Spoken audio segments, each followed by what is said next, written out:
ពិធីវាយកូនដាក់ក្រពុំឈូកដើម្បីអបអរសាទរខួប32ឆ្នាំនៃទិវាប្រកាសឲ្យប្រើប្រាស់រដ្ឋធម្មនុញ្ញ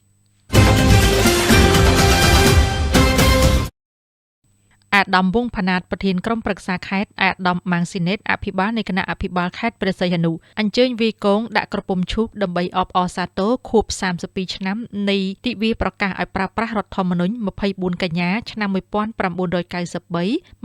24កញ្ញាឆ្នាំ2025ដោយក្នុងនោះក៏មានការចូលរួមពីលោកស្រីជាអភិបាលរងក្រុងស្រុកប្រធានអនុប្រធានមន្ទីរអង្គភាពក្នុងខេត្តព្រះសីហនុហើយពិធីនេះបានរៀបចំធ្វើឡើងនៅវេទិកាបុណ្យជាតិ7មករាស្ថិតនៅក្នុងសង្កាត់លេខ3ក្រុងព្រះសីហនុនាឱកាសនោះអាដាមម៉ាងស៊ីណេតអភិបាលខេត្តព្រះសីហនុបានមានប្រសាសន៍ថ្លែងថាច្បាប់និងសេចក្តីសម្រេចទាំងឡាយនៃស្ថាប័ននានារបស់រដ្ឋស្របទៅនឹងរដ្ឋធម្មនុញ្ញជាដាច់ខាតហើយនៅថ្ងៃទី24ខែកញ្ញានេះគឺជាខួបលើកទី32ឆ្នាំដែលកម្ពុជាបានប្រកាសឲ្យប្រើប្រាស់ជាផ្លូវការនៅរដ្ឋធម្មនុញ្ញនៃព្រះរាជាណាចក្រកម្ពុជាដោយផ្ដើមចេញពីកិច្ចព្រមព្រៀងសន្តិភាពទីក្រុងប៉ារីសនៅកាលពីថ្ងៃទី23ខែតុលាឆ្នាំ1991ស្ដីពីដំណោះស្រាយរួមបញ្ចប់នៅវិបត្តិកម្ពុជាជាប្រវត្តិសាស្ត្របន្ទាប់មកនៅថ្ងៃទី28ខែឧសភាប្រទេសកម្ពុជាបានរៀបចំបោះឆ្នោតជាលើកដំបូងការឧបត្ថម្ភគាំពារពីអង្គការសហប្រជាជាតិអ៊ុនតាក់ហើយក្នុងឱកាសនោះអាដាមម៉ាងស៊ីណេតអភិបាលខេត្តព្រះសីហនុក៏បានលើកឡើងថា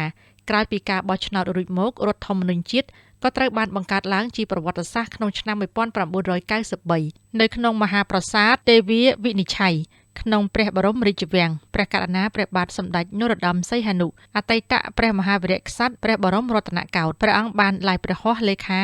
លើព្រះរាជក្រមប្រកាសឲ្យប្រើរដ្ឋធម្មនុញ្ញនៃព្រះរាជាណាចក្រកម្ពុជាជាផ្លូវការនៅថ្ងៃទី24ខែកញ្ញាគឺជាថ្ងៃកំណើតរដ្ឋធម្មនុញ្ញឆ្នាំ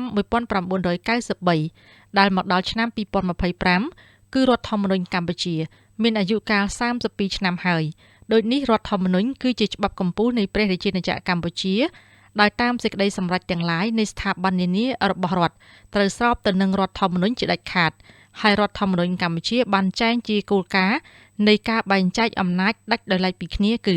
1. អំណាចនីតិបញ្ញត្តិ 2. នីតិប្រតិបត្តិ 3. តុលាការហើយក៏បានអនុម័តនៅសិទ្ធិជាមូលដ្ឋានរបស់ប្រជាពលរដ្ឋនិងគោលការណ៍នីតិរដ្ឋជាដើមផងដែរ